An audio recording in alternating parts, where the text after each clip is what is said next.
Buenas tardes a todas y a todos. Vamos a continuar con este diplomado del sistema de nulidades en materia electoral. Acuérdense que pueden participar en cualquier momento, cualquier duda, la pueden poner ahí en el chat o pueden abrir su micrófono y con todo gusto las escuchamos o los escuchamos. El día de hoy ya vamos a terminar este diplomado directamente con el último tema, que es el juicio de inconformidad. El juicio de inconformidad, pues, es el medio de impugnación que se utiliza para impugnar, como ya vimos, una boleta, para solicitar recuento de votos ante el Tribunal Electoral, para impugnar la votación recibida en una o varias casillas, o finalmente, vía juicio de inconformidad, se puede solicitar la nulidad de una elección. En materia federal, pues podemos solicitar la nulidad de diputaciones federales en un distrito, o la nulidad de una senaduría en una entidad federativa, o finalmente podemos impugnar la votación recibida en varias casillas, o toda también la elección presidencial la podemos impugnar. Bueno, en primer lugar, los elementos del juicio de inconformidad son los siguientes, ¿no? Pero antes de entrar directamente al juicio de inconformidad, pues vamos a ver este tema que se reformó la Constitución. Sí, porque no salieron mis correos el viernes. La Constitución se reformó hace ya prácticamente 10 años, el 10 de junio del 2011, y se incorporó este tema de los derechos humanos. Acuérdense que antes de los derechos, antes la Constitución hablaba directamente de los derechos humanos. La Constitución nos hablaba. Caro, ¿puedes apagar tu micrófono, por favor, Caro? Sí, ya quedó. Bueno, les decía, con la reforma del 10 de junio de 2011, entonces se incorporó esta figura de los derechos humanos. Antes nuestra Constitución no hablaba de derechos humanos, hablaba solamente de garantías individuales o garantías sociales. Viene la reforma del 2011 y se incorpora la palabra los derechos humanos. Y bueno, nos dice nuestra Constitución que los derechos humanos se tienen que proteger, los de todas las personas. Entre ellos, entre los derechos humanos, se encuentran los derechos fundamentales, y a su vez entre los derechos fundamentales se encuentran los derechos político-electorales. Pero siempre tendremos que hacer entonces la distinción: cuáles son los derechos humanos, cuáles son los derechos fundamentales y cuáles son los derechos políticos. Acuérdense que los derechos humanos son universales, son inherentes a las personas, todos tenemos incorporados derechos humanos, independientemente en qué parte nos encontremos o en qué país estemos. Sin embargo, ya los derechos fundamentales son aquellos derechos ya reconocidos por nuestro sistema jurídico dentro de nuestro país. Entonces, no es lo mismo derechos humanos que derechos fundamentales. Los derechos fundamentales son los que reconoce nuestro país. En México, ¿dónde están reconocidos los derechos fundamentales? En la Constitución y en los tratados internacionales de los que el Estado mexicano sea parte, como los dice el propio primero de la Constitución. Entonces, bueno, ahí están los derechos fundamentales. Y entonces, en un apartado de la Constitución se encuentran los derechos político-electorales. Y nos dice el 35 de la Constitución que dentro de los derechos político-electorales se encuentra el derecho a votar y el derecho a ser votado. Entonces, sobre este derecho político es el que hemos estado hablando, el derecho a votar y el derecho a ser votado, o sea, a ser candidata o ser candidato.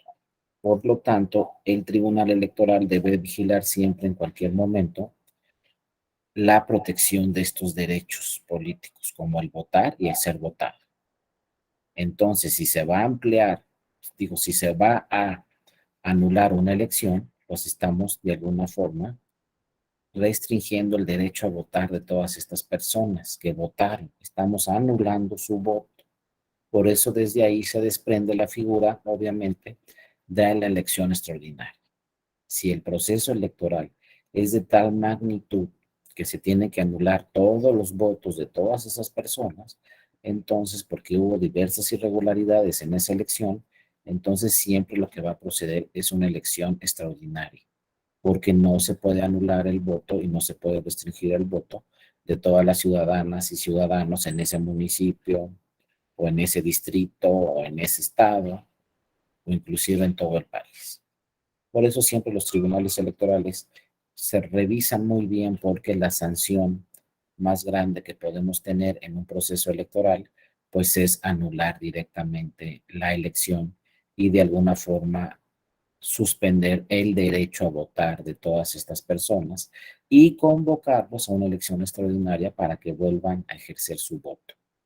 Por lo tanto, deben ser casos muy excepcionales en los que se anule una elección, porque el primero de la Constitución nos dice, debes de proteger el derecho de votar de todas las personas. Pero claro, si este derecho a votar está viciado o hay un tipo de presión por alguna autoridad o por algún grupo, se está presionando, se está coaccionando sobre este voto, pues no tendrá validez. Sin embargo, siempre se tendrá que convocar una elección extraordinaria porque es nuestro derecho votar en todas las elecciones. Si se anula una elección, bueno, pues nos vamos directamente a una elección extraordinaria. Y siempre no se nos puede pasar también este artículo 17 de la Constitución, que ya hemos platicado, que siempre nos dice que todos tenemos derecho a que se nos administre justicia por los tribunales en los plazos y términos que fijen las leyes. O sea, el acceso pleno a la justicia es una tutela judicial que deben de proteger todos los estados que se digan estados democráticos de derecho. En un estado democrático de derecho siempre debe existir la figura de la tutela judicial efectiva y tenemos que tener tribunales a los cuales podamos acudir cuando se nos vulnera un derecho. En el caso de que se nos estén vulnerando derechos políticos, pues quienes van a proteger o a subsanar la vulneración de estos derechos políticos serán, obviamente, los tribunales electorales. Como ya lo vimos, en México tenemos una jurisdicción especializada y tratándose de derechos políticos, siempre tendremos que acudir ante los tribunales electorales. Como ya vimos, aunque sea o se esté alegando un solo voto, una sola boleta, podemos acudir siempre a los tribunales electorales. A pesar de, como ya también lo platicamos, nos diga la ley, pues si ya te hicieron el recuento en la autoridad administrativa, ya no te lo puede hacer la autoridad jurisdiccional. Eso dice la ley, pero la Constitución dice, ¿sabes qué, tribunal? Siempre revisa todos los temas que tengan que ver con derechos humanos. Por eso el tribunal dijo, bueno, si ya te hicieron el recuento en el instituto y todavía consideras o estimas que ese recuento tiene observaciones o tiene irregularidades, entonces el tribunal dice, pues acude también a los tribunales electorales a que revisen el recuento administrativo ya en una sede jurisdiccional y a que en un momento dado se vuelve a realizar un recuento, pero ya ante un tribunal. Todo eso se desprende de este 17 de la Constitución. Por eso muchas veces nos dicen, oye, es que la ley dice así, bueno, la ley dice así, pero siempre debemos hacer interpretaciones constitucionales. Muchas veces las interpretaciones constitucionales, lo que dice la Constitución, obviamente, pues va más allá de lo que dice la ley y hay que iniciar nuestra interpretación con las normas constitucionales y no con las normas legales.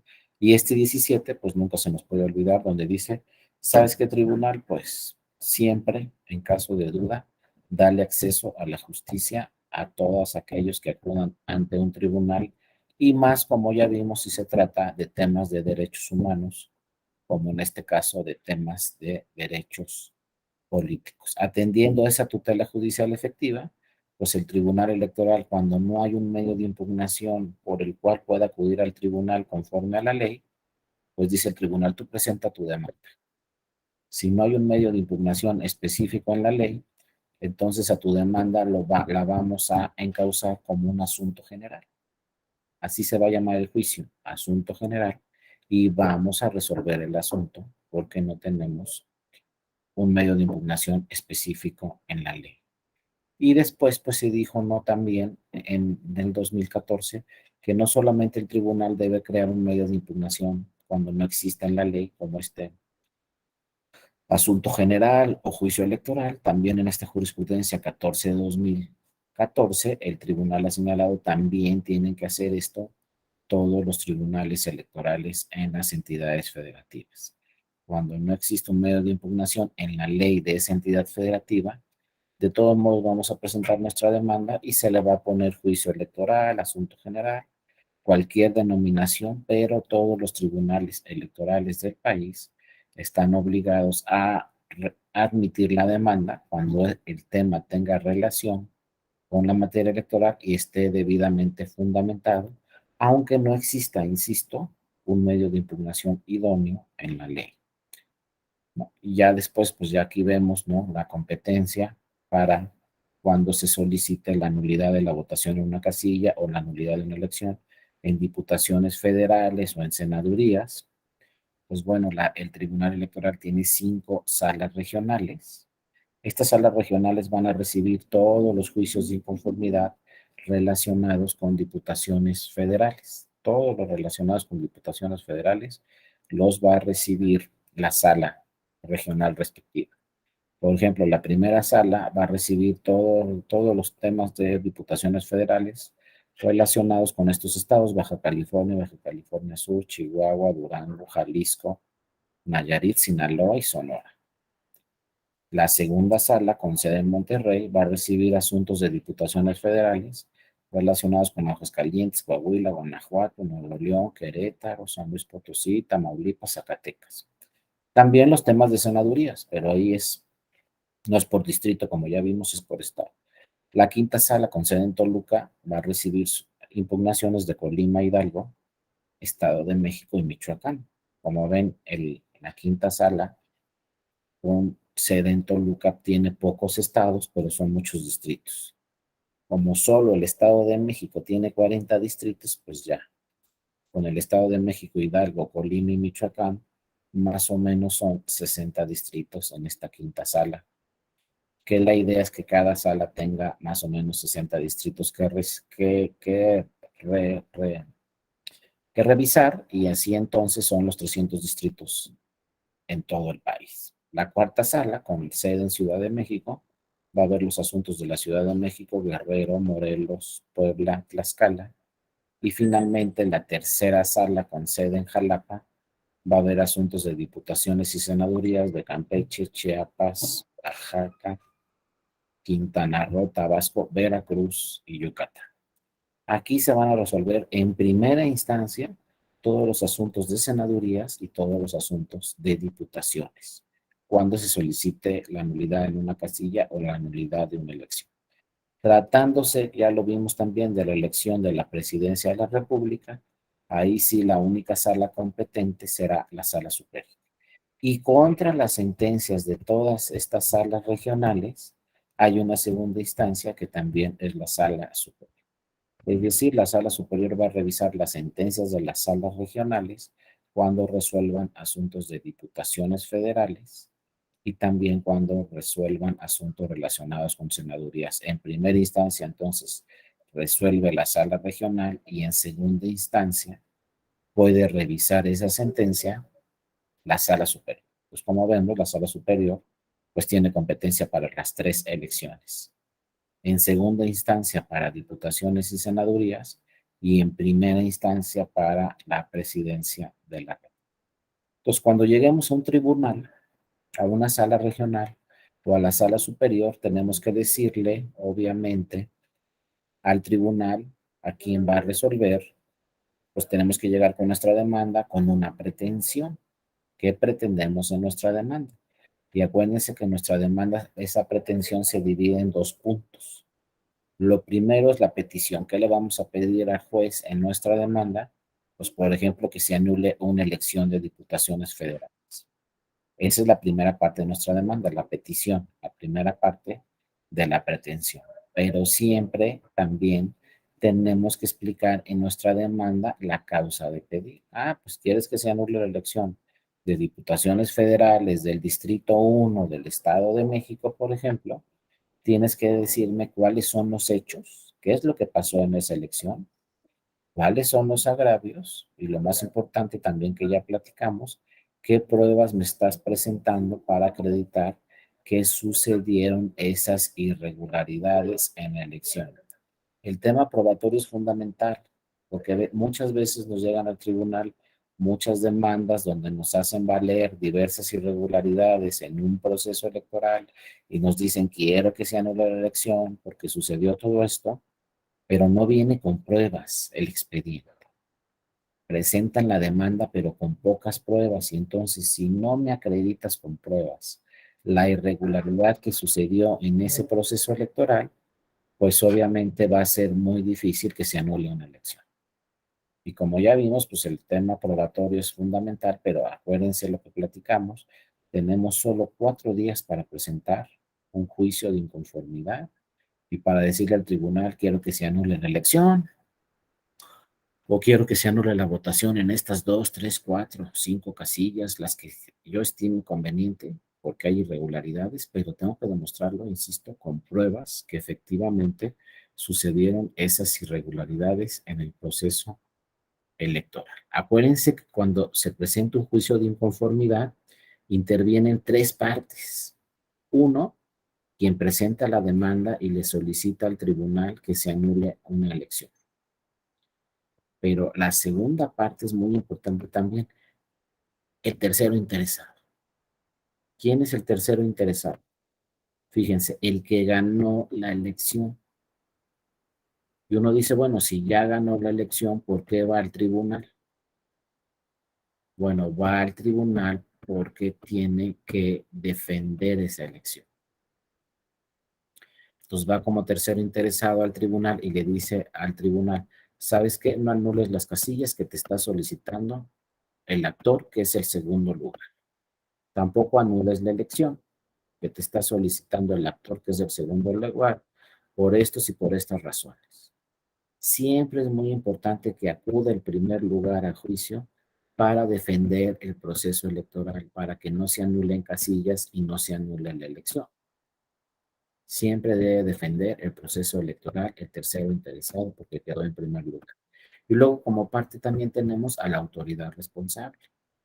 La autoridad responsable, pues, es el INE o el instituto en una elección estatal, y esta autoridad responsable tiene que rendir un informe circunstanciado al tribunal y decirle al tribunal todo lo que pasó en el proceso electoral, pero también informarle al tribunal por qué no se debe de anular la elección.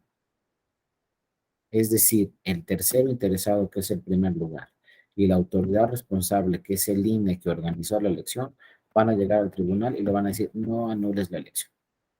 El segundo lugar, que es el actor, y quien presentó la demanda, pues va a llegar y le va a decir al tribunal, quiero que anule la elección. Y entonces ahí sí se fija la litis, dice el tribunal, aquí llegó el segundo lugar que quiere que se anule la elección, y también llegó el primero y la autoridad responsable que quieren que no se anule la elección. Entonces se fija la litis, se dice, bueno, vamos a revisar si tiene razón quien presentó la demanda y se anula la elección, o vamos a revisar si los que tienen razón es el tercero interesado que ganó la elección y la autoridad responsable. Entonces en eso consiste la función del tribunal, ver quién tiene la razón y si en un momento dado se anula o no se anula la elección. Luego hay un caso muy curioso aquí. Por ejemplo, imagínense que ustedes son candidatas o candidatos en una elección de diputaciones federales y gana. Y el INE dice, el cómputo distrital te favorece, eres el candidato ganador y es válida la elección. Además, eres elegible porque cumples con todos los requisitos para ser diputada o diputado. Bueno, ya me dijo todos el INE. Muchas veces el primer lugar tiene que ir al tribunal. Pero en primer lugar, ¿a qué va a ir al tribunal? Y luego muchas veces el tribunal, si tiene buenos abogados y abogadas, va a impugnar el tribunal. Ante el tribunal que vamos a impugnar como primer lugar, eso no se les pase. Si el resultado es cerrado entre el primero y el segundo lugar, muchas veces el primer lugar también tiene que ir al tribunal e impugnar el cómputo distrital. Pero ¿cómo que va a impugnar el cómputo distrital en primer lugar si ese cómputo distrital dice que ya ganó? Pues sí, ese cómputo distrital efectivamente dice que el primer lugar ya ganó, pero ojo, no ganó en todas las casillas. Yo como candidata o como candidato no gané en todas las casillas. Entonces, ¿qué voy a hacer como primer lugar? Impugnar las casillas donde perdí para, si tengo razón, el tribunal anule esas casillas donde perdí y aumente mi ventaja. Por ejemplo, puede haber 4 o 5 casillas donde el segundo lugar fue el que ganó en esas casillas. Y me ganó, imagínense, por 500 votos en cada casilla. Bueno, si impugno esas 4 casillas y tengo razón, se va a anular la votación. Y entonces al segundo lugar le van a quitar 2,000 votos. Porque en cada una de esas casillas me ganó con 500 votos de ventaja. Si tengo razón en la impugnación, yo como primer lugar de esas 4 casillas le van a quitar al segundo 2,000. Y entonces se va a ir más abajo. ¿Y por qué quiero hacer eso yo? ¿Por qué como primer lugar quiero ampliar mi ventaja? Porque el segundo lugar va a ir al tribunal. Y el segundo lugar le va a decir al tribunal, oye, anula todas estas casillas donde me ganó el primer lugar. Y si el segundo lugar tiene razón, pues también a mi primer lugar me van a quitar votos. Y en una de esas, el segundo lugar me alcanza y me rebasa.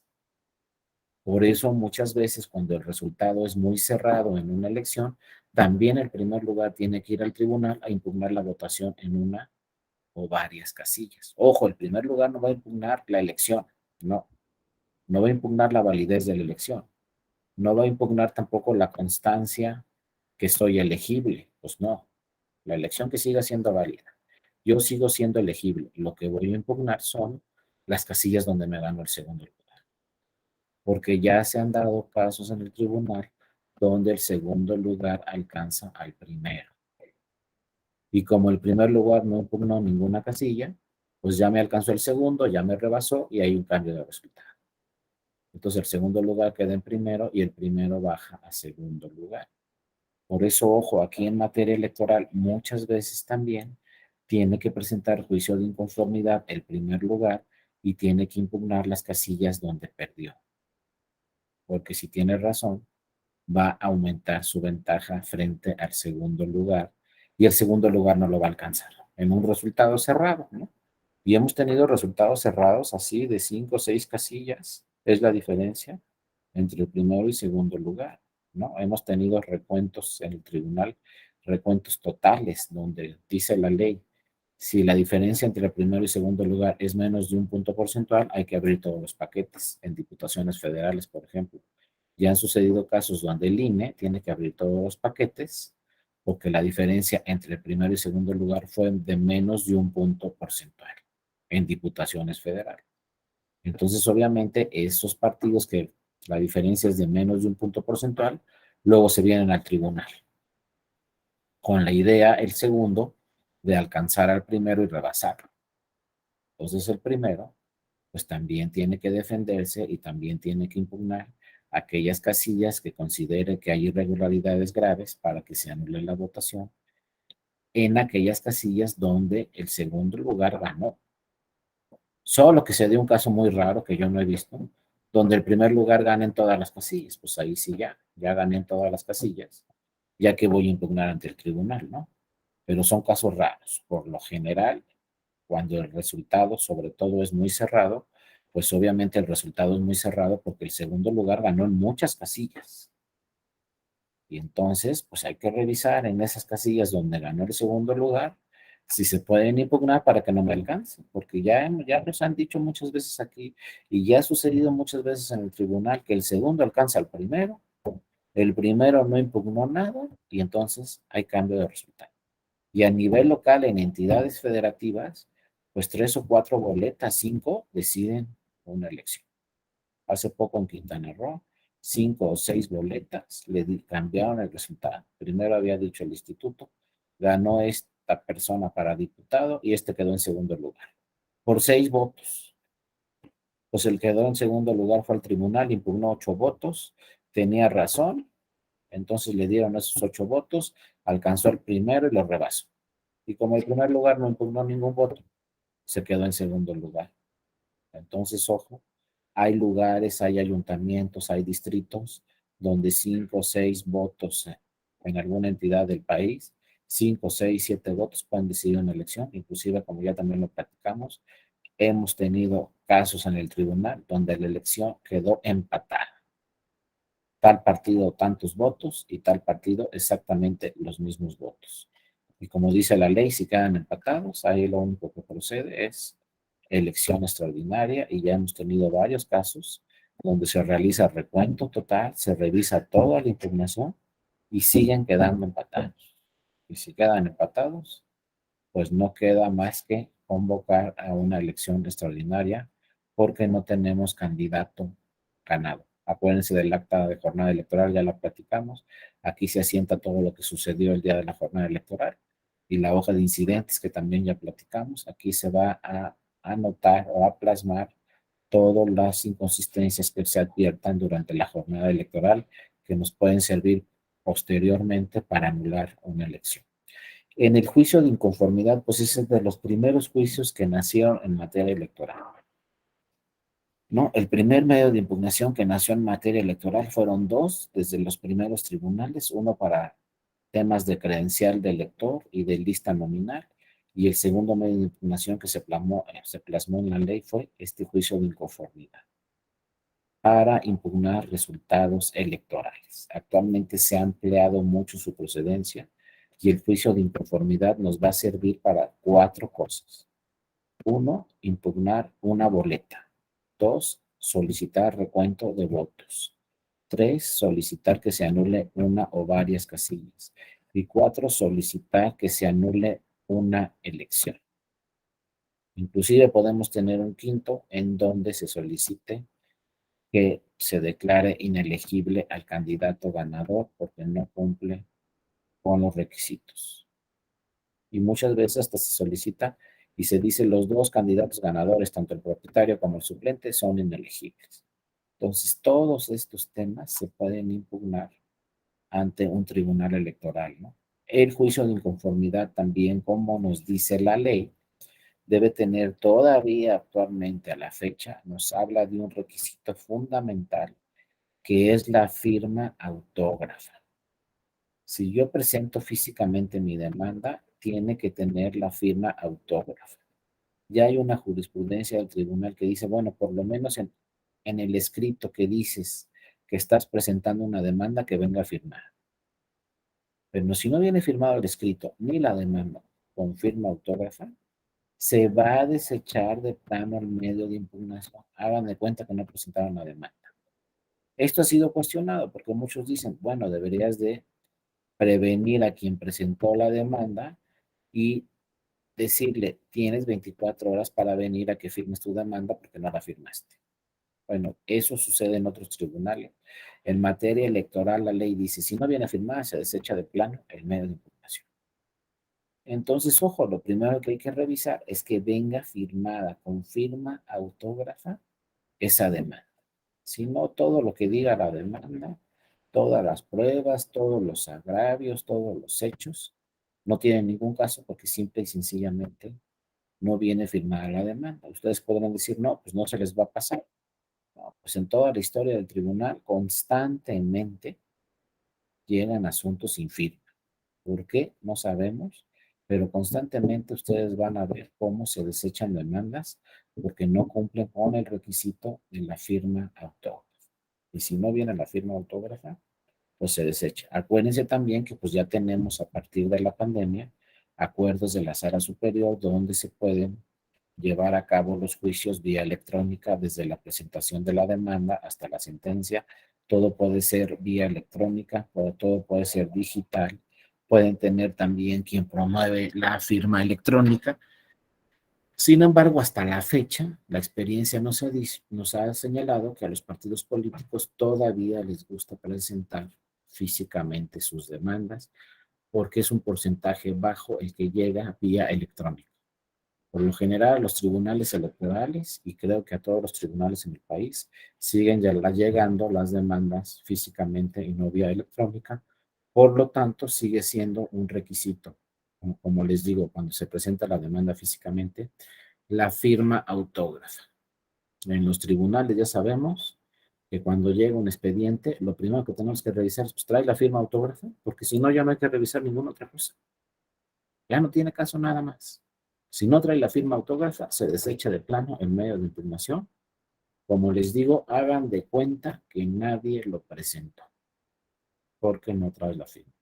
Luego el domicilio para ir a oír y recibir notificaciones. Acuérdense que es muy importante señalar domicilio. Si no señalo domicilio, bueno, lo que va a pasar es que me van a notificar ahí en el tribunal por estrados. Luego el acto o la resolución que estoy impugnando. ¿Qué es lo que voy a impugnar en un juicio de inconformidad? Pues voy a impugnar lo que dice el INE. ¿Qué dice el INE? El cómputo distrital es este. En primer lugar, tantos votos. Segundo lugar, tantos votos. Tercero, tantos. Cuarto, quinto y sexto. Eso es lo que voy a impugnar, ese resultado. También puedo impugnar la validez de la elección. Y le voy a decir al tribunal, oye, esa elección no puede ser válida. Ya dijo el INE que es válida, pero no puede ser válida porque pasaron todas estas cosas en la elección. Por lo tanto, tribunal debe de anularla. Y entonces ya viene la revisión, si se anula o no la elección. Y lo tercero que puede impugnar, como ya vimos, es la elegibilidad de los candidatos ganadores, que también ya platicamos. Si el propietario suplente por algún tema considero que no es elegible para ejercer el cargo, pues entonces impugno también en el tribunal y le digo, sí, efectivamente se ganó la elección, pero el candidato tal no es elegible porque no cumple con este requisito. Como ya vimos, en diputaciones y en senadurías tenemos suplencia, en la presidencia de la República no.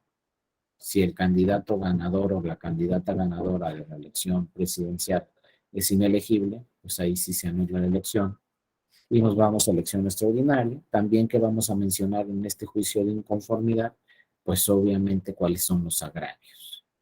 ¿Por qué considero que, fíjense, desde una boleta, por qué considero que se debe revisar una boleta? También, ¿por qué considero que se debe de hacer un recuento en el tribunal? Insisto, a pesar de que ya se realizó en el instituto, ¿por qué considero que se debe de hacer en el tribunal? También le voy a decir en esto en el juicio de inconformidad, también porque considero que se debe de anular una o varias casillas. ¿Cuál es el agravio? Y finalmente, porque considero que se debe de anular la elección. Todo esto lo tengo que mencionar en mi demanda y obviamente, como ya también lo platicamos, ofrecer las pruebas. A ver, dices que se anula la elección. Por ejemplo, dices que se incorporaron recursos públicos o que se incorporaron recursos de procedencia ilícita a la elección. Bueno, tienes que ofrecer pruebas donde se acrediten esos recursos públicos o tienes que ofrecer pruebas donde se acrediten esos recursos de procedencia ilícita. Acuérdense que el Tribunal Electoral, cualquier tribunal electoral, pues no es un ministerio público, no va a realizar ninguna investigación. Quien presenta la demanda debe presentar al mismo tiempo las pruebas donde se acrediten esas irregularidades, con excepción de las pruebas supervenientes que ya conocemos, que pueden aparecer después, surgir después, y esas el tribunal las podrá admitir después de la demanda. Pero si no hay supervenientes, todas las que yo presente, las debo presentar al mismo tiempo que presento la demanda. Y luego acreditar la personería. ¿Quiénes presentan los juicios de inconformidad? Por lo general, los que tienen personería, los que están acreditados ante el Consejo Distrital respectivo. Por ejemplo, si yo soy el representante de un partido ante el Consejo 1 del Estado de México, si voy a impugnar el resultado de la elección de diputaciones federales en el Consejo Distrital 1 del Estado de México, por general, quien presenta la demanda es el representante ante ese Consejo Distrital. Así no necesitamos presentar ninguna prueba que acredite mi personería, ningún documento, porque ya se sabe que en el Consejo Distrital 1 del Estado de México, yo soy el representante de ese partido. Y entonces, la autoridad responsable, que es el Consejo Distrital 1, cuando presente su escrito de autoridad responsable, como ya vimos, cuando acuda al juicio va a decir, ¿sabes qué? Quien presentó la demanda sí tiene acreditada aquí su personería en el Consejo Distrital 1 porque es el representante del partido aquí en el Consejo. Por lo tanto, pues ya no tiene que presentar algún otro documento para acreditar su personería porque ya está acreditado ahí en el Consejo Distrital.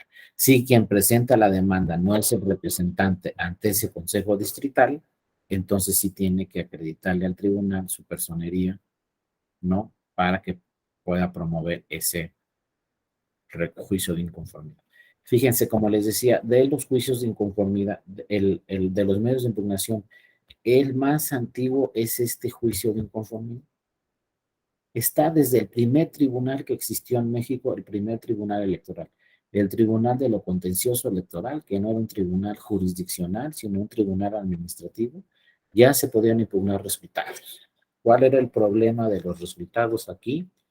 Que primero se impugnaba una elección de diputaciones federales, por ejemplo, ante el Tribunal de lo Contencioso Electoral, resolvía esa impugnación el Tribunal de lo Contencioso Electoral, decía se anula o no la elección, por ejemplo, pero la sentencia del Tribunal de lo Contencioso Electoral la revisaba la Cámara de Diputados y Diputadas en segunda instancia y ellos tenían la última palabra. Podían revocar o no la sentencia del tribunal. Entonces no era un tribunal jurisdiccional pleno porque sus sentencias las revisaba un órgano político. Bueno, en esos tiempos, en 1987, cuando se creó este tribunal de lo contencioso electoral, se llamaba este medio de impugnación recurso de queja para impugnar resultados electorales. Luego viene la reforma muy importante, acuérdense, de 1990, donde ya nace el IFE y nace el TRIFE, Tribunal Federal Electoral. Ya era un tribunal jurisdiccional aquí en 1990, este TRIFE, y se le cambió de nombre a este juicio de inconformidad. Ahora se le puso recurso de inconformidad. Y también se podían impugnar resultados electorales de diputaciones, senadurías. En una primera etapa, estas sentencias las revisaba el órgano político, o sea, la Cámara de Diputadas y Diputados o el Senado de la República revisaba las sentencias del TRIF.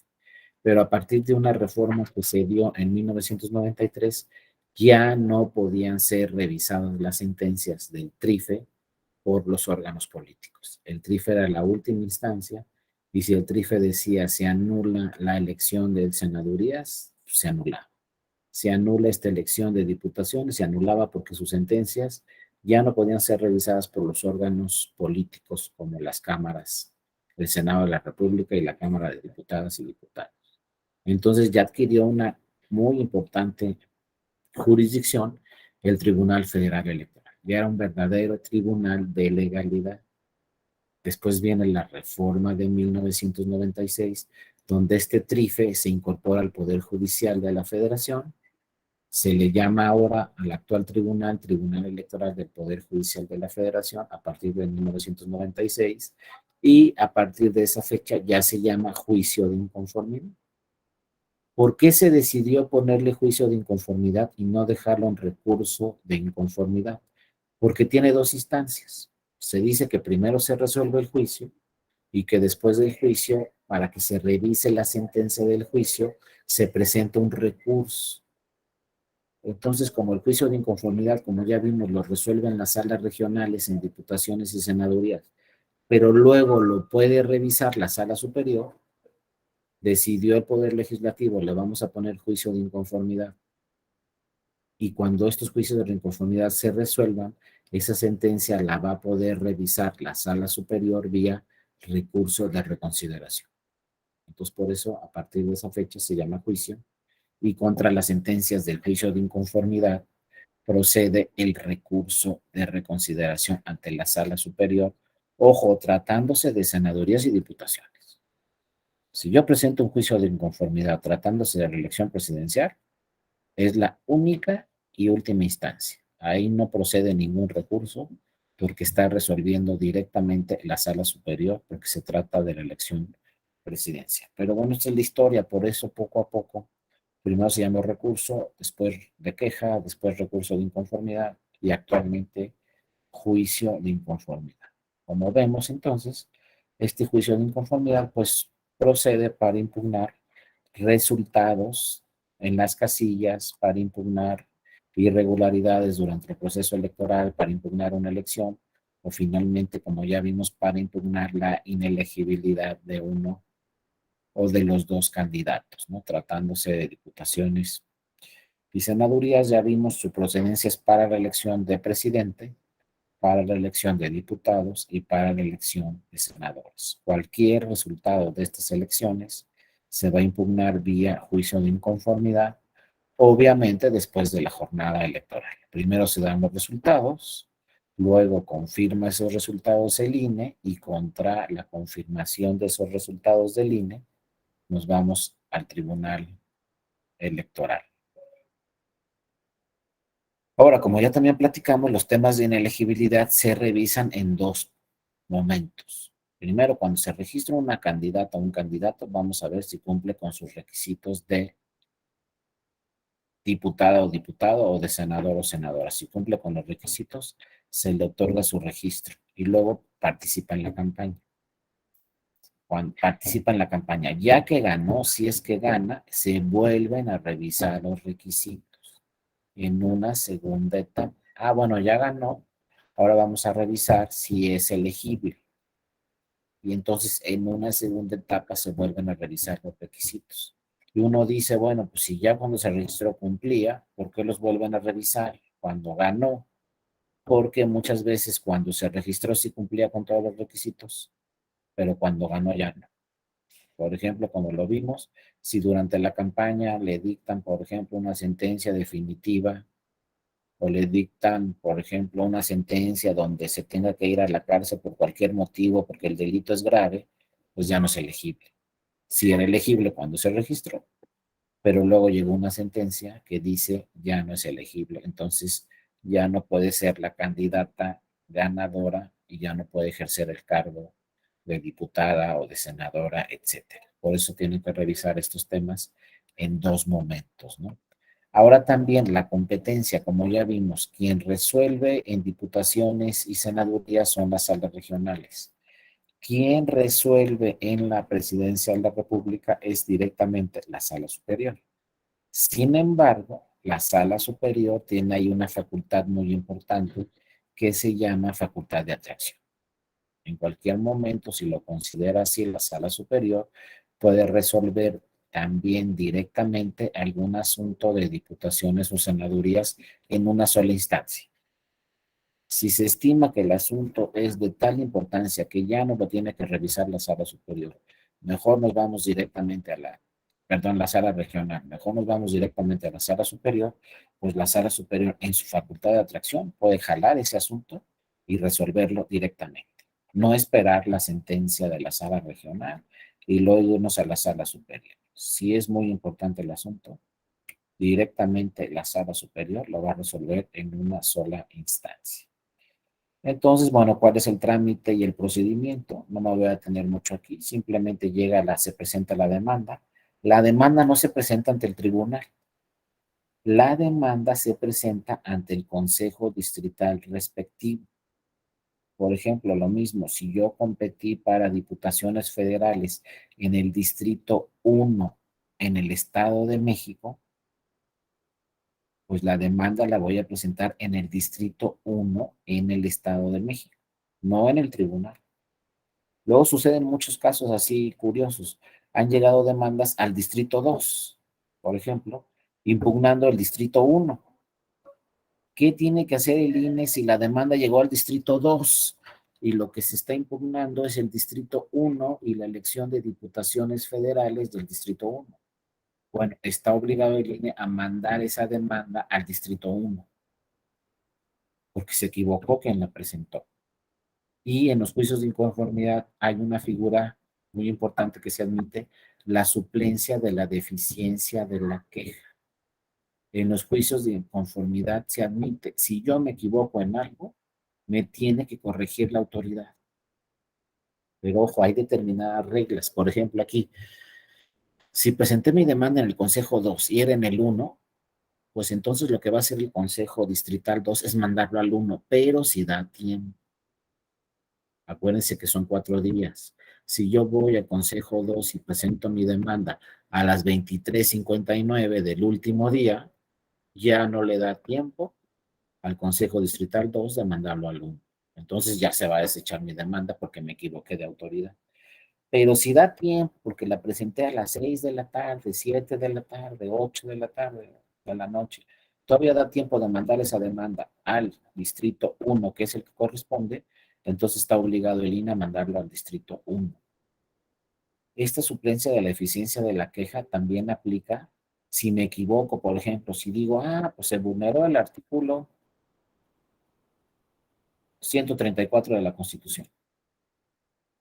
Y no es el 134, es otro, por ejemplo. Entonces me va a decir el tribunal, mira, lo que tú estás diciendo que se afectó es este tema.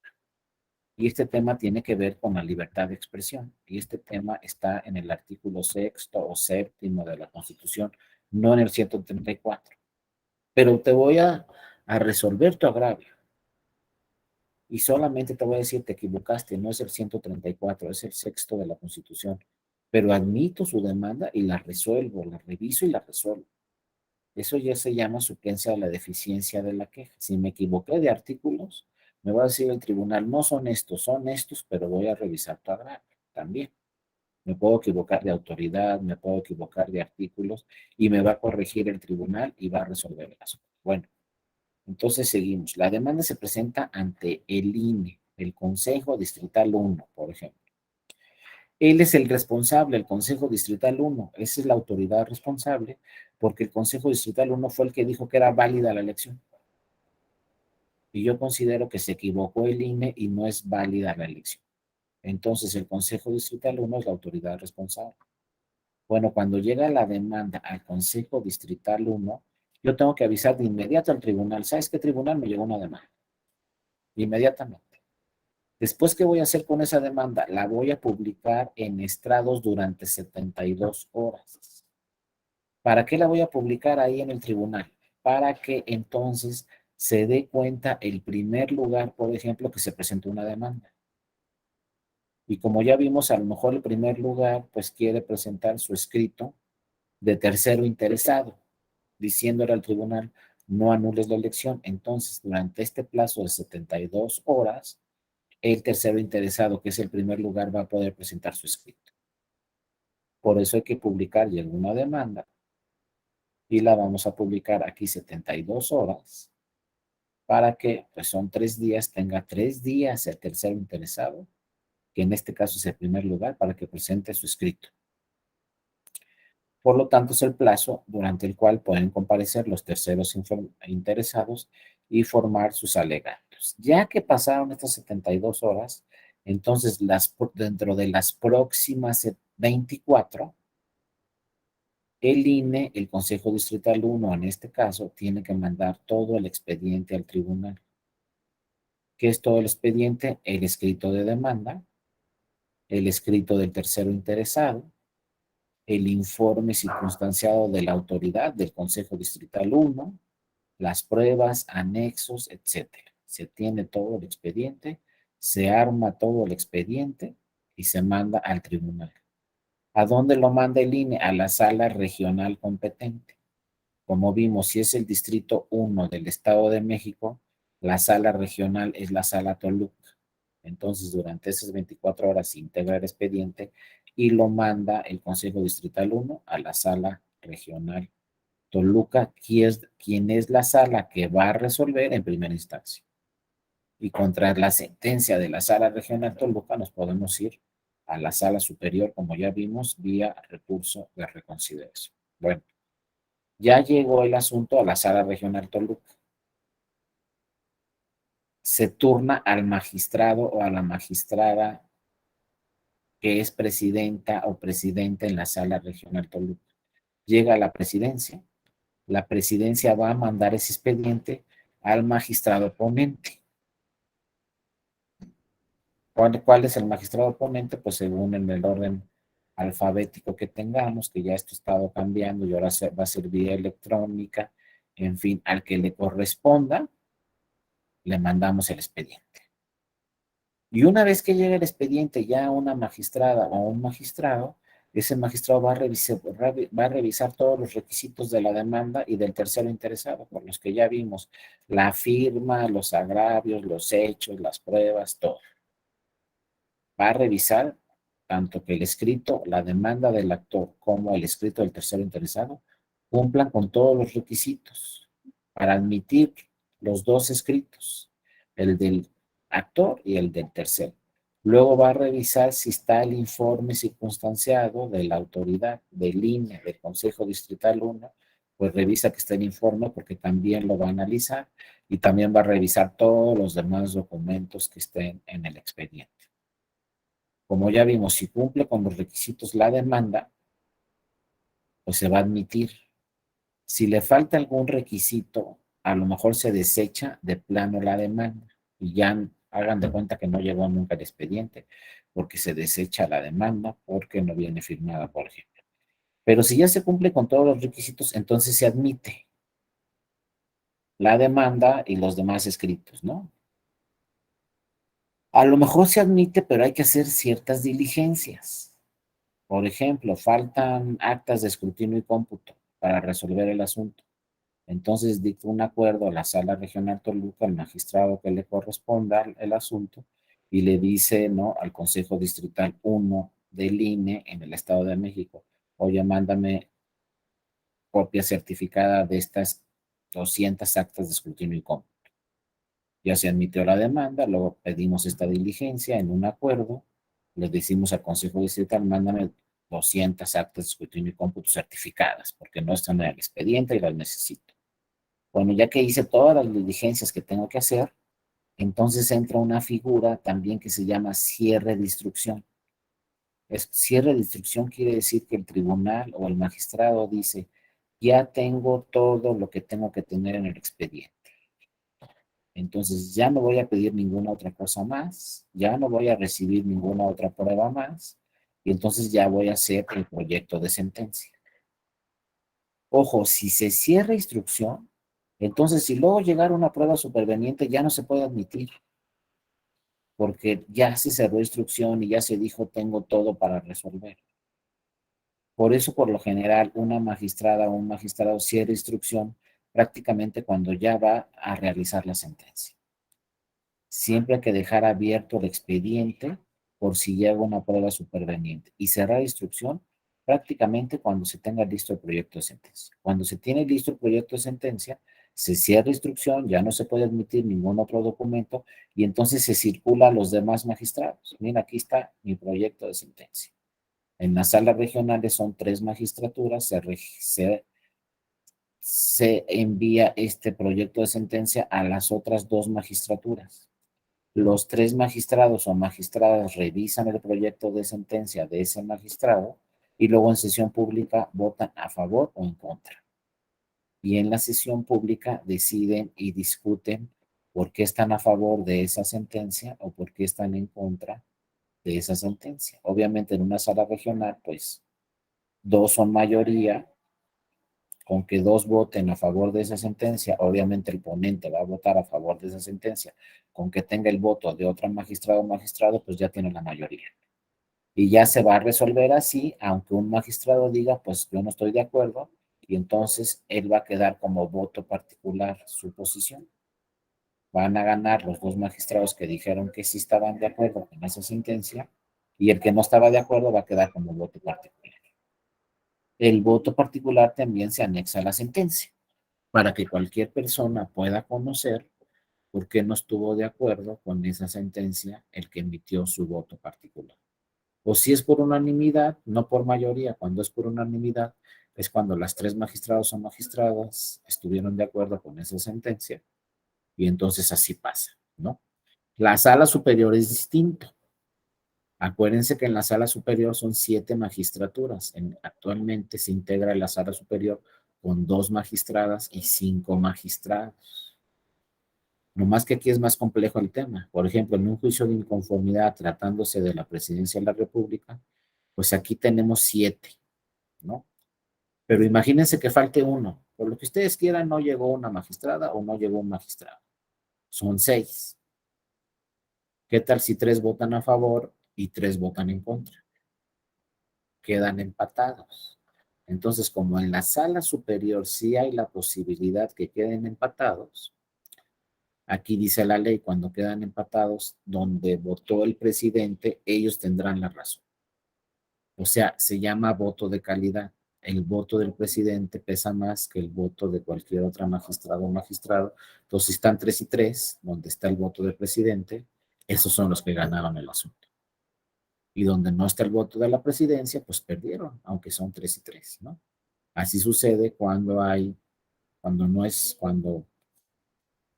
es par, ¿no? La votación, 3 y 3. Por eso son 7 magistrados. La idea es que nunca queden empatados, pero sí puede haber ocasiones en que, por ejemplo, pues falte una magistrada o falte un magistrado por cualquier circunstancia, queden empatados en la votación y entonces la presidenta o el presidente tendrá voto de calidad, ¿no? Luego viene el escrito de protesta. Antes, fíjense, hace muchos años, si yo quería impugnar la votación en una casilla, lo primero que se revisaba en el tribunal es protestaron esa casilla o no, así se decía. Si no tenía un escrito de protesta la casilla, fíjense, el tribunal no revisaba esa casilla. Por ejemplo, que quiero impugnar la votación en esta casilla. Ah, bueno, entonces el partido político, el día de la jornada electoral, tenía que presentar un escrito protestando el resultado en esa casilla. Si no estaba el escrito del partido en esa casilla, protestando el resultado de esa casilla, decía el tribunal, ah, como no presentaste escrito de protesta partido, no te voy a revisar lo que sucedió en esa casilla y no voy a anular la votación en esa casilla. Todavía se decía, bueno, si no presentaste el escrito de protesta en la casilla, puedes presentarlo ante el Consejo Distrital antes del cómputo. O sea, se le decía, tienes más chance partido político, todavía puedes presentar el escrito de protesta antes de la sesión de cómputos. Pero si no había escrito de protesta, no se podía revisar esa casilla ya ante el tribunal. Sin embargo, posteriormente, en una tesis del tribunal dijo, no, venga protestada o no venga protestada la casilla, se va a revisar, atendiendo a lo que les decía desde un principio, ¿no? Este principio de la Constitución, tutela judicial efectiva. Si se le pasó al partido protestarle el día de la jornada electoral, eso no es motivo para que el tribunal no revise lo que sucedió en esa casilla. Entonces, este escrito de protesta, pues ya pasó, ¿no? En realidad a la historia se puede presentar el escrito de protesta, pero simplemente va a servir como un documento para que el tribunal vea lo que pasó en la casilla, pero nunca será un documento para revisar o no lo que pasó en la casilla. Ya les digo, en una jurisprudencia del tribunal dijo, no debe ser un requisito para revisar lo que sucedió en la casilla, solo debe ser un escrito para que de alguna forma el partido nos diga lo que pasó, pero está el escrito de protesta o no esté el escrito de protesta, vamos a revisar lo que pasó directamente, ¿no? En esa casilla. Luego, ojo, esto no se les pase, también es muy importante, la mención individualizada de lo que pasó en la casilla. Fíjense, es un dato muy curioso, pero tenemos que tenerlo siempre en cuenta. A ver, imagínense que vamos a tener en 2024 elecciones. ¿De qué? De diputaciones, senadurías y presidencia de la República. Entonces, imagínense que en una casilla nada más llegó el presidente. No llegaron los secretarios, no llegaron los escrutadores, no llegaron los suplentes, no se sustituyó a nadie.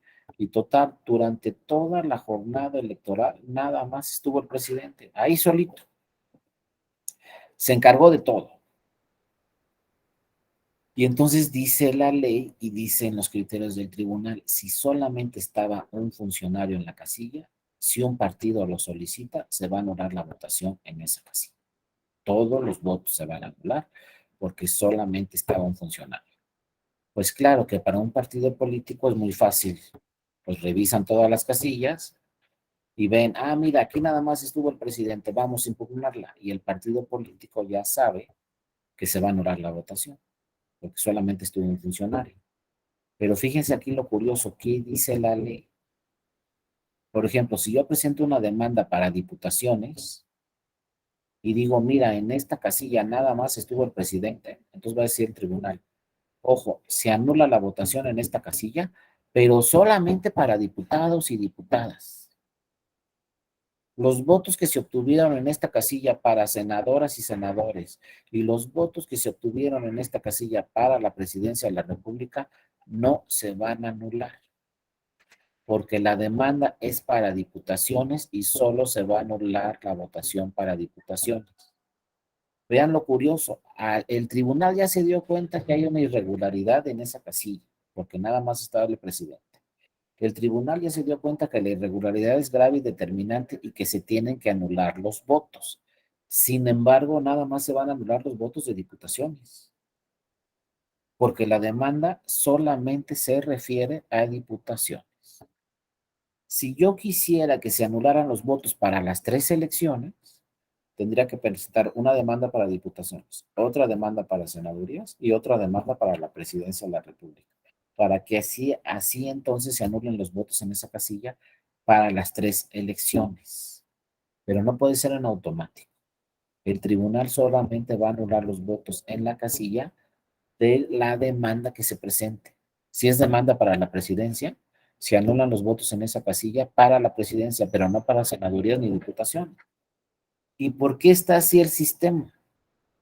Si de entrada uno diría, oye, no, ¿sabes qué? Pues que se anule ya para las 3, pues ya vimos que la irregularidad es grave y determinante. No, solamente se va a anular para la demanda que diga diputaciones o la demanda que diga senadurías o la demanda que diga presidencia. Y no puede decir una demanda en las 3 elecciones. Hay que presentar una demanda por cada elección. Pero ¿por qué está así el sistema? Porque fíjense lo que les pasa muchas veces a los partidos. En esa casilla ganaron para la presidencia, pero perdieron para diputaciones.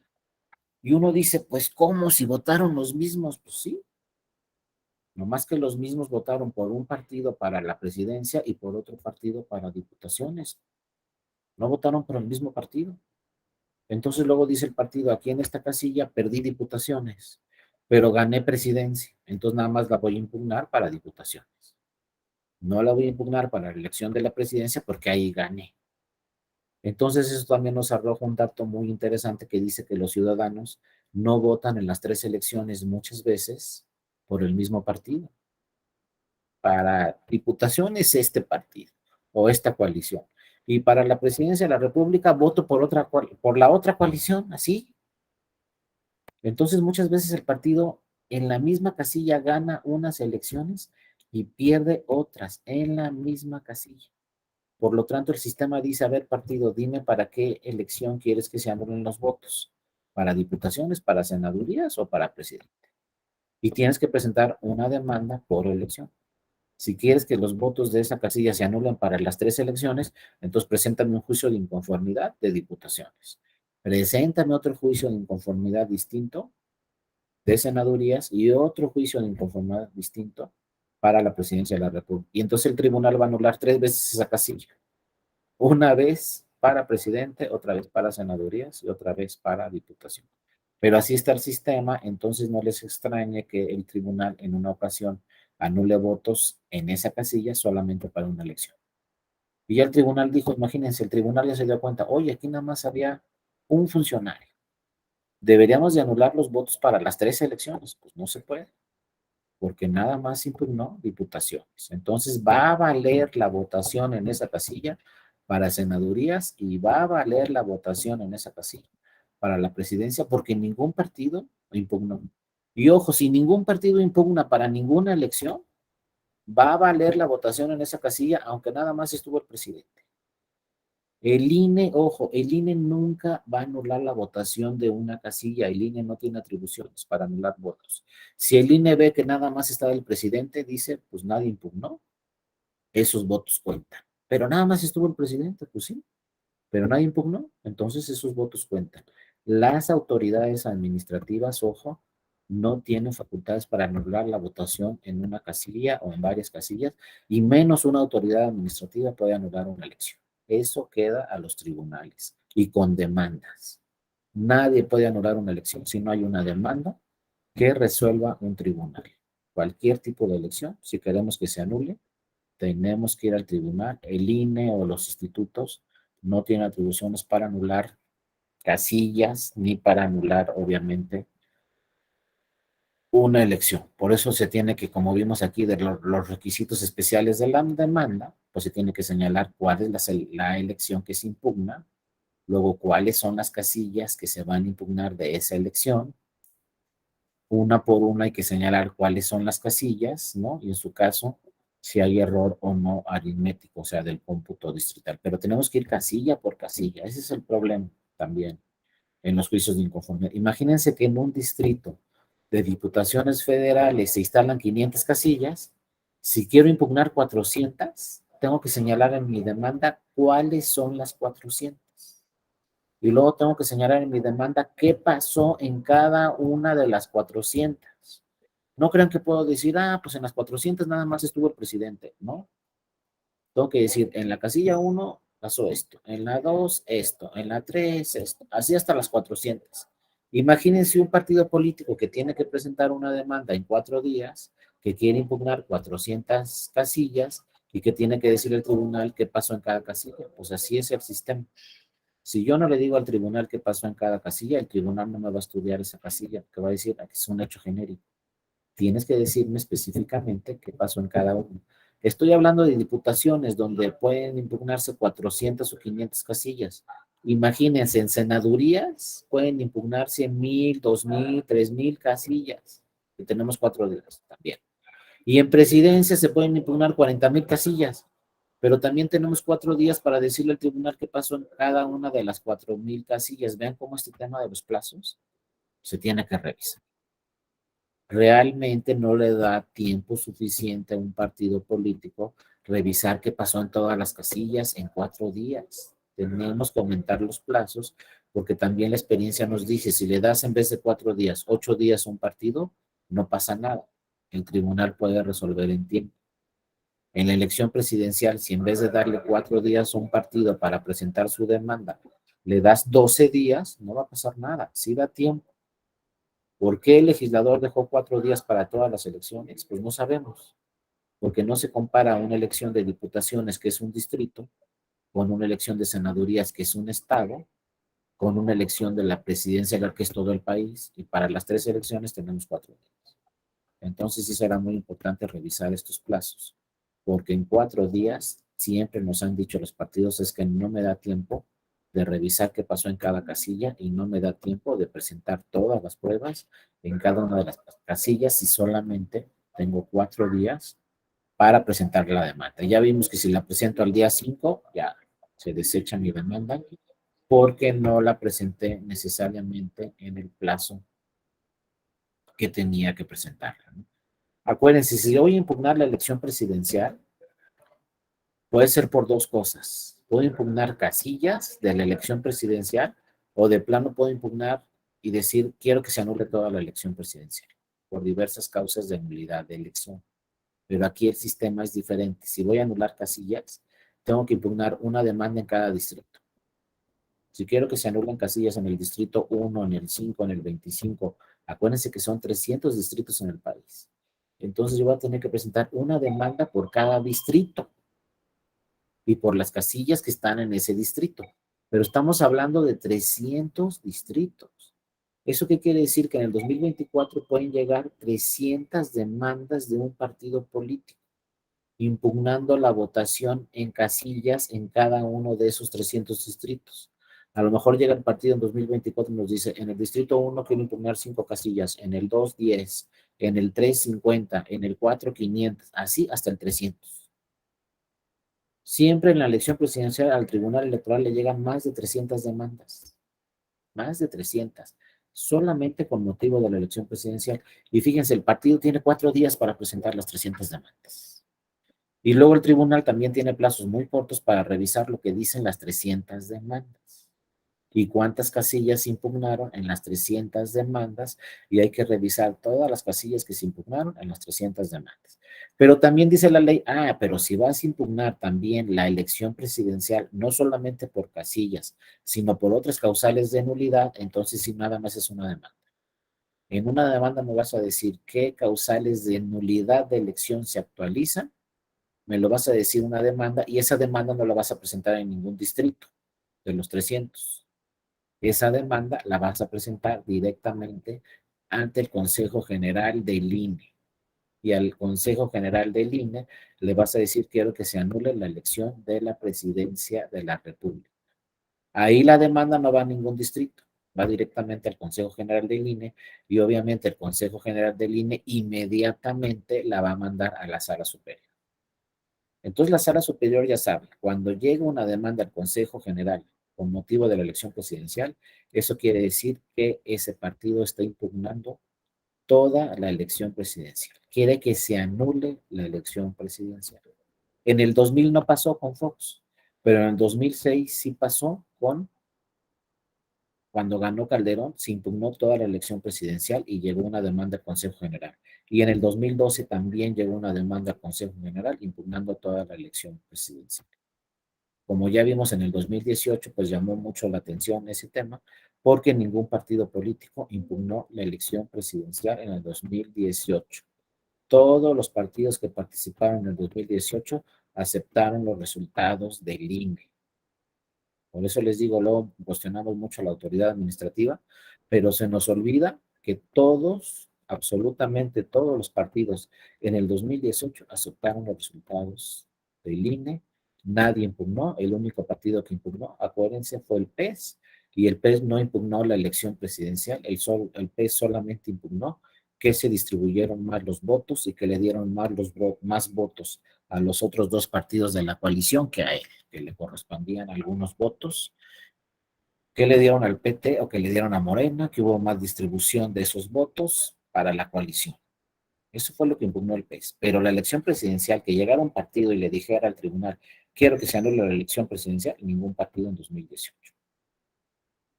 Eso fue un tema muy importante que llamó mucho la atención, y que dijeron, bueno, en México ya están avanzando, ¿no? Ya no impugnan resultados electorales. Pero no, fue solamente la elección presidencial, porque luego vinieron elecciones 2020, 2021, ahorita en 2022, donde sí se están impugnando todavía elecciones de gubernaturas. Pero bueno, ahí llamó mucho la atención.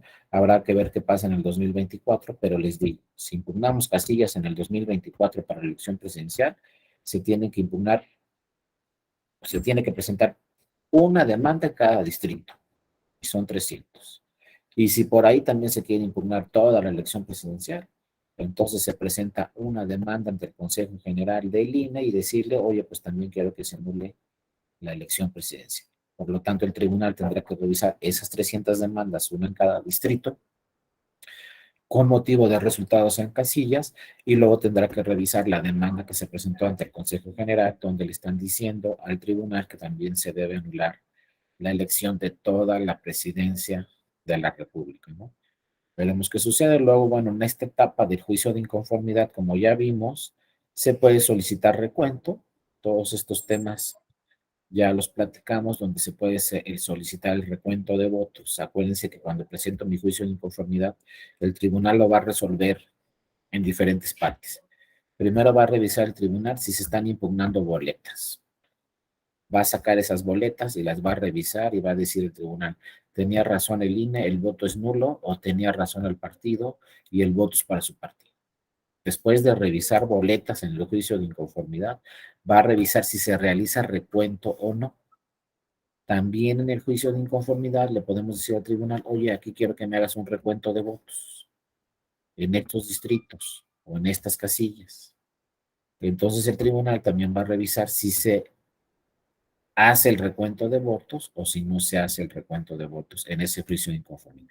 Ya que se hace el recuento de votos, pues va a haber a lo mejor un cambio en el resultado, o un cómputo distrital nuevo. Se tiene el cómputo distrital nuevo, se realiza el recuento, se obtiene un cómputo distrital nuevo ya con el recuento en el tribunal, y entonces posteriormente a ese resultado, a esa nueva acta de escrutinio y cómputo, Entonces ya el tribunal va a revisar si se anulan o no casillas. Si se anulan casillas, otra vez hay que revisar el cómputo distrital, porque si se anulan 2 o 3 casillas, van a cambiar los resultados. Bueno, se emite un nuevo consejo, un nuevo cómputo distrital, ya que se anularon casillas. Después de anular casillas, pasamos a la tercera o cuarta etapa, que es, bueno, ¿se anula o no se anula la elección? Ya que el tribunal dice se anula o no se anula la elección, si el tribunal dice no se anula la elección, entonces pasamos a la quinta etapa donde el tribunal va a decir es elegible o no es elegible el candidato gana. Si es elegible, pues ya ganó la elección, se confirma el resultado de la elección y se confirma el candidato ganador. Si no es elegible, por cualquier cosa, entra el suplente. Pero si es presidencia de la República y no es elegible, entonces se anula la elección y se convoca a una elección extraordinaria. Todos esos son los pasos que se tienen que revisar, ¿no? En el juicio de inconformidad. Luego tenemos la fecha límite para resolver. Vean, este es asunto que también cuando uno platica en Europa, pues, ¿qué pasó aquí, no? ¿Por qué en México hay un tribunal que tiene fechas para resolver? O sea, en los tribunales constitucionales europeos no entienden que exista en Latinoamérica, existan tribunales como es el mexicano, donde hay fechas para resolver. Y esto tiene sus ventajas y sus desventajas. Las desventajas, como ya vimos, es que si tenemos una fecha para resolver, pues por eso el plazo para presentar la demanda es muy corto.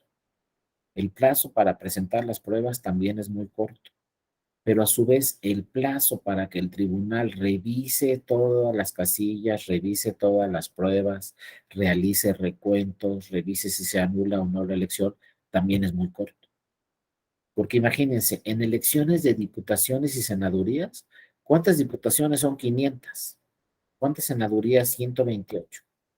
¿Cuándo fue la elección? En junio.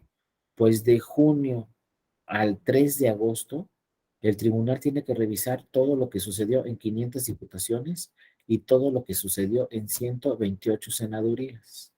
Además que para esas fechas les llega al tribunal cargas de trabajo de entidades federativas, porque acuérdense que el tribunal también revisa ayuntamientos, también revisa diputaciones locales y también revisa gobernaturas. Bueno, tratándose de senadurías y diputaciones federales, el tribunal tiene que resolver todos los meses de impugnación el 3 de agosto. 10, 100, 500, 600, 1000, las 1000 juicios que lleguen, pues si llegaron 1000 juicios al tribunal electoral, esos 1000 juicios los tiene que resolver antes del 3 de agosto. Los 1000, o los 2000, o los 3000, o los que ustedes quieran. Entonces, por eso en el tribunal electoral, cuando hay un proceso electoral, sobre todo federal, como va a ser el 2024, pues muchas veces se trabaja día, noche, sábados y domingos, días festivos, se trabaja absolutamente todos los días para que le dé tiempo al tribunal de resolver todos los asuntos el 3 de agosto. Pero todo se lo tiene que resolver. Porque, ¿qué dice la ley? Si resuelves el 3 de agosto, ¿qué pasa? Fíjense lo importante, ya no tiene efectos la sentencia. No puede resolver después del plazo. ¿Y por qué tiene que resolver el 3 de agosto todos los asuntos el Tribunal de Diputaciones y Senadurías si uno dice, no, pues ¿cuándo se instala el Congreso de la Unión? 1 de septiembre. Entonces, ¿por qué todos los juicios de inconformidad los tiene que resolver el 3 de agosto si se instala hasta el 1 de septiembre? Porque hay una segunda instancia, acuérdense. Ya que resuelven las salas regionales todos los juicios de inconformidad de diputaciones y senadurías, entonces los partidos pueden impugnar esas sentencias ante la sala superior vía recurso de reconsideración. Entonces, fíjense, la sala superior va a tener un poco más de 2 semanas para revisar todas las impugnaciones que se hayan presentado de diputaciones y senadurías. O sea, todas las sentencias que se impugnen de las salas regionales, el tribunal va a tener un poco más de 2 semanas para revisarlas y resolverlas todas. Entonces, imagínense la chamba de la sala superior, elección presidencial, elección de diputaciones, elección de senadurías, y parece que en el 2024 va a haber elecciones en 30 entidades federativas. 30. y todo en un momento dado va a llegar a la sala superior. La sala superior es como un embudo, todo puede llegar hasta la sala superior. Entonces, todos los juicios de inconformidad de diputaciones y senadurías se resuelven el 3 de agosto por las salas regionales para que tenga todavía otra fecha la sala superior y revisar todas esas sentencias. Y el problema de la materia electoral es que no sabemos cuántas. Yo les puedo decir, la sala superior puede revisar 100 sentencias de las salas regionales, o puede revisar 200, o puede revisar 300, o pueden ser 500, o pueden ser 1000, según cómo se impugne en cada elección. Si me preguntan cuántas va a resolver en 2024, pues no sabemos en diputaciones o senadurías. Simplemente yo les pregunto cuántos resultados cerrados vamos a tener en diputaciones y senadurías en el 2024. Pues ni idea. A lo mejor tenemos 100 elecciones cerradas, a lo mejor 50, a lo mejor ninguna, a lo mejor casi todas. Entonces, ese es el problema en la materia electoral. Tampoco podemos prever muchas veces cuántos medios de impugnación van a llegar, cuántas demandas van a llegar y cuántas demandas se van a resolver. ¿Cuál es la gran ventaja que tiene la materia electoral que no tiene ninguna otra? Que tú ya sabes que todos los asuntos se van a resolver en ese año. Por ejemplo, si yo soy abogado litigante en materia electoral y presento es un número importante de demandas de diputaciones y un número importante de demandas de senadurías, yo sé que el 31 de agosto voy a tener una sentencia definitiva inatacable. ¿Y saben cuándo presenté mis demandas? La segunda semana de junio. ¿Cuándo voy a tener una sentencia definitiva inatacable?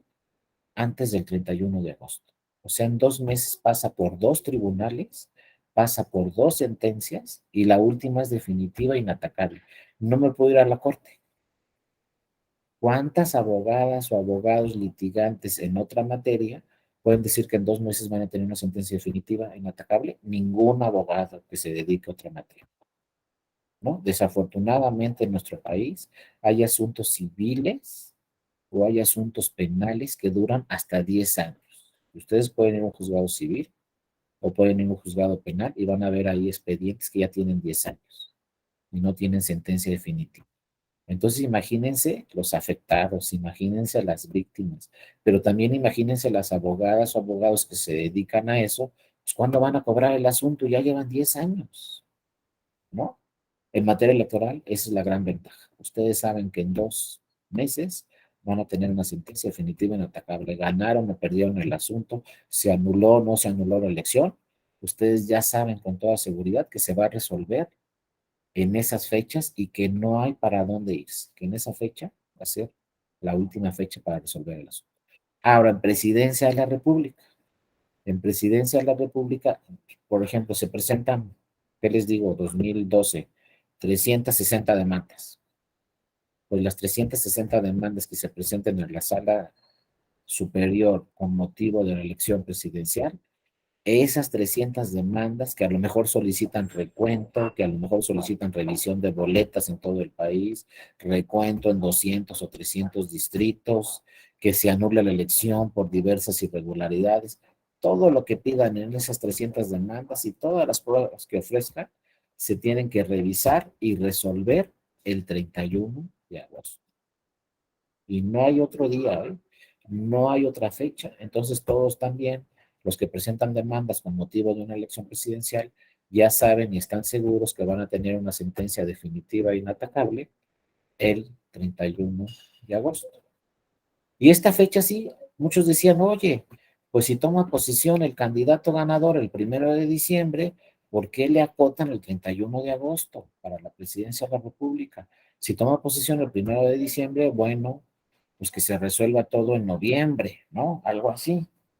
Pero fíjense lo que pasó, este proceso electoral, recuerden, recuerden que este presidente López Obrador no va a durar 6 años. Es el presidente hace muchísimos años que no va a durar 6 años, porque antes de que compitiera para presidente se reformó la Constitución y se dijo que para este proceso electoral el presidente durará hasta el 30 de septiembre del 2024. El candidato ganador entonces tomará protesta, ¿no? el 1 de octubre. O sea, le quitaron a Andrés Manuel López Obrador todo octubre y todo noviembre. Va a ser un presidente que va a durar 5 años, 10 meses, porque así lo dispuso la Constitución. Entonces él va a entregar el 30 de septiembre del 2024. Entonces, pues sí, obviamente tendrán que revisarse y resolverse todos los asuntos al 31 de agosto, porque posteriormente pues quedaría solamente un mes para que se haga la transición y se haga el cambio de la presidencia de la República. Y bueno, veremos lo que sucede, pero fíjense, nada más de elecciones federales, fíjense todos los medios de impugnación que pueden llegar, y lo peor del asunto es que no puede haber una planeación, porque uno dice, bueno, voy a planear que para senadores van a llegar 100 demandas y de repente llegan 300. O voy a planear que para senadurías llegan 100 y llegan 40. Pero a lo mejor llegan 40 en senadurías y en diputados no llegan 100, en diputaciones llegan 300. Pues, ¿cómo voy a planear? No hay forma de planear. ¿Cómo voy a saber yo el resultado de la elección presidencial? Ya nos dieron el susto, ¿no?, del siglo, cuando quedó por menos de un punto porcentual, Calderón le ganó a López Obrador. ¿Quién se iba a imaginar eso? Nadie. ¿Quién se iba a imaginar que se iba a hacer recuento en 220 distritos? Nadie. Así sucedió.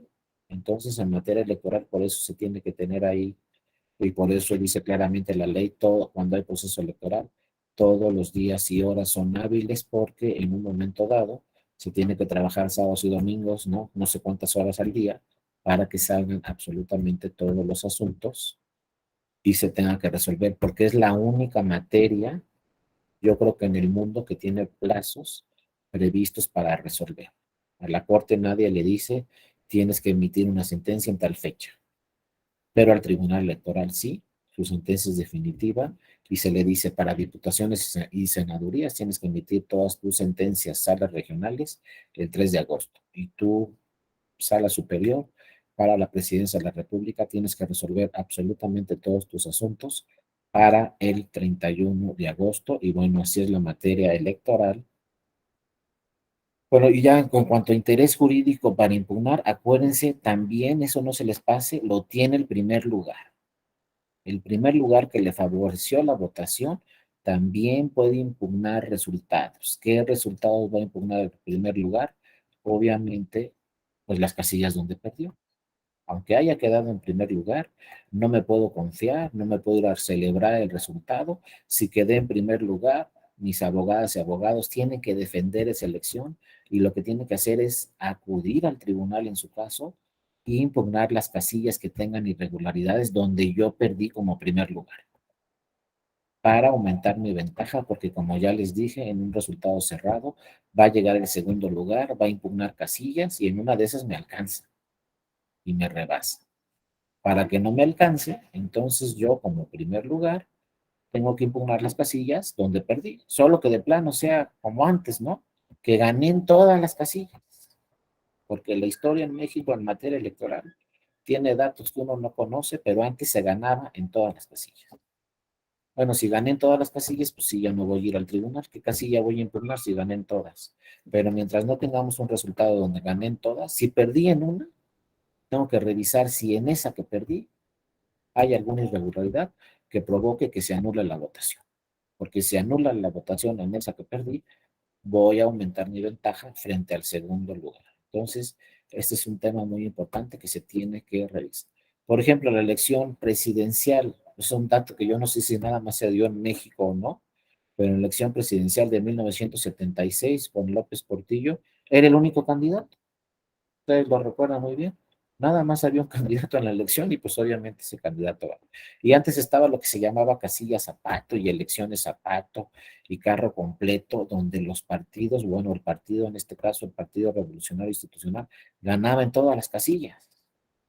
Por eso uno decía, pues, ¿qué va a impugnar en primer lugar si ganó la elección? Pues antes que se ganaban todas las casillas, antes que no había resultados cerrados. Pero ahora que tenemos resultados cerrados y se pierden muchas casillas, pues el primer lugar tendrá que impugnar aquellas casillas donde perdió. Y esto que ya se los había comentado, pero lo reitero y se los dejo aquí en la presentación, Acuérdense, no lo dice la ley, si lo buscan en la ley local o en la ley federal o general no lo van a encontrar, pero también los candidatos pueden impugnar los resultados electorales. La ley dice que solamente los partidos políticos pueden impugnar votación recibida en casilla o pueden impugnar la nulidad de una elección. Solo los partidos, dice la ley. Pero el tribunal en su jurisprudencia 1-2014 le abrió la puerta a las candidaturas y a partir del 2014 dice el tribunal, si no impugna tu partido, tu candidata o tu candidato puedes impugnar la elección, casillas o toda la elección. Porque, insisto, si revisan la ley nada más dice los partidos políticos. Entonces muchas veces era un resultado muy cerrado y de repente el partido político le decía a la candidata o al candidato, pues no vamos a impugnar. Y la candidata decía, oye, pero el resultado estuvo muy cerrado, me ganaron por 2 puntos. Sí, pero no vamos a impugnar. Y como la ley decía, solamente lo puede hacer el partido, pues la candidata o el candidato se quedaban sin poder impugnar la elección. Sin embargo, otra vez nos vamos al 17 de la Constitución y en el 17 tutela judicial efectiva. Entonces dice el tribunal, pues ¿cómo que nada más los partidos? Si el candidato también le afecta, obviamente, el resultado de esa elección. Entonces el tribunal no van a ser solamente los partidos, también las candidaturas pueden impugnar resultados electorales directamente ellos, pero no va a ser juicio de inconformidad. Ojo, va a ser juicio para la protección de los derechos político-electorales. Entonces, si yo soy candidata o candidato, diputada, diputado, senador, senadora o hasta presidente o presidenta, puedo impugnar directamente ante el tribunal los resultados y puedo decir al tribunal, quiero que se anule la elección, vaya o no vaya mi partido. Hay casos donde llegan al tribunal, llega el partido con una demanda impugnando unas casillas y luego llega el candidato o la candidata con otra demanda impugnando otras casillas distintas.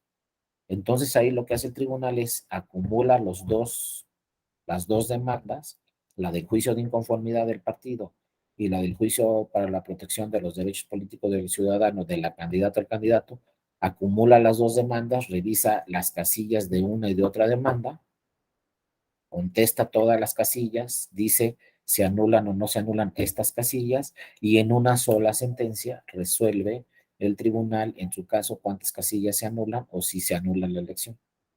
Es decir, cuando llega la candidata y el candidato por un lado y cuando llega el partido por otro, estas dos demandas se acumulan y se resuelven en una sola sentencia. Pero es muy importante esto, que a partir de 2014 ya una candidata o un candidato puede impugnar la elección. O imagínense si soy candidato o candidato independiente, pues con mucho más razón, pues como que si soy candidato independiente y pierdo la elección y quedo en segundo lugar en un resultado muy cerrado, pues yo como candidato independiente no puedo impugnar la elección, porque dice la ley solamente los partidos políticos. Bueno, entonces, en atención a todos estos temas, el tribunal emitió esta jurisprudencia, obviamente obligadas para todas las autoridades, donde dice que también cualquier candidatura puede impugnar esta elección, ¿no? Como vemos aquí, con base en la Constitución, primero 17, 35 y 41 de la Constitución, y también con base en diferentes tratados internacionales donde dice candidatos a cargos de la elección, perdón, candidatos a cargos de elección popular están legitimados para promover el juicio para la protección de los derechos político-electorales del ciudadano contra determinaciones definitivas de las autoridades electorales respecto de los resultados y validez de las elecciones.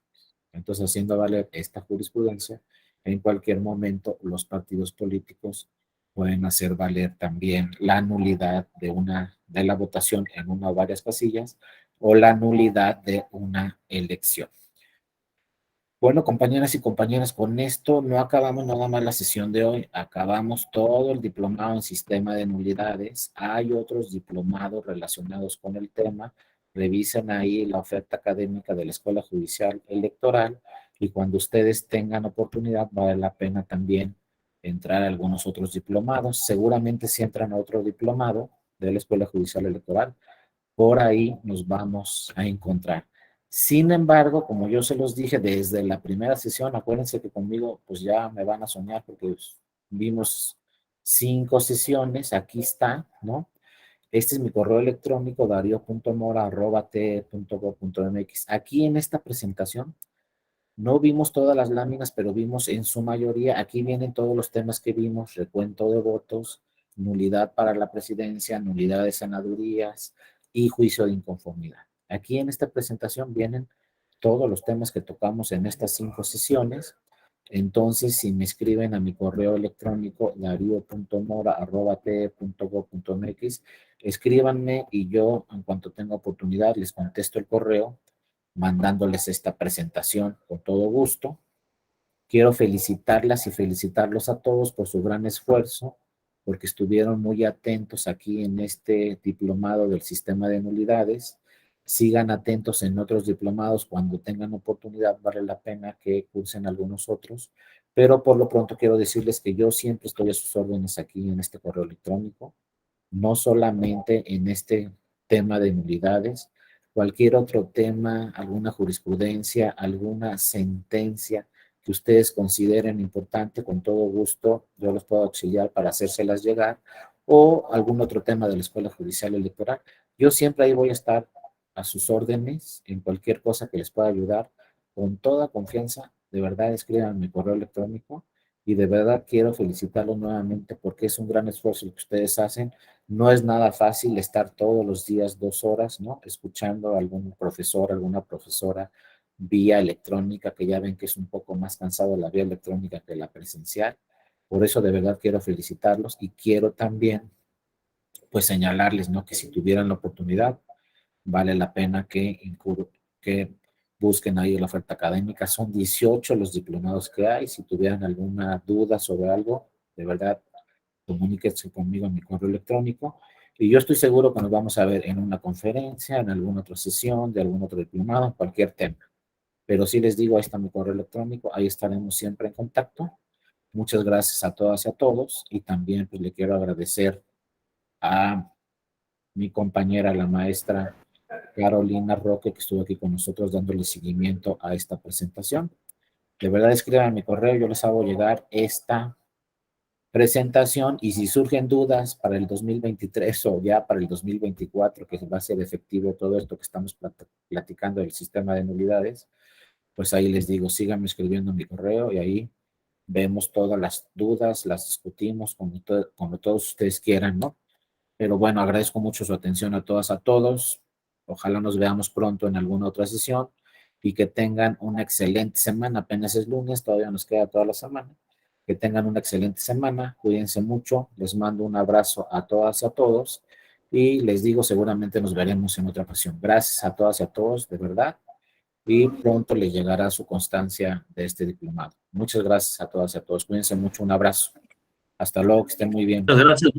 Gracias. Gracias. Gracias, buenas tardes. Escríbanme para mandarles la presentación. Gracias a todas y todos. Gracias, buen Gabriela, fin, Marcos, buen José, inicio de semana.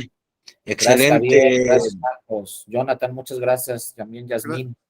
José, Gracias, doctor. muchas gracias. Hasta luego. Hasta luego. Norma, muchas gracias.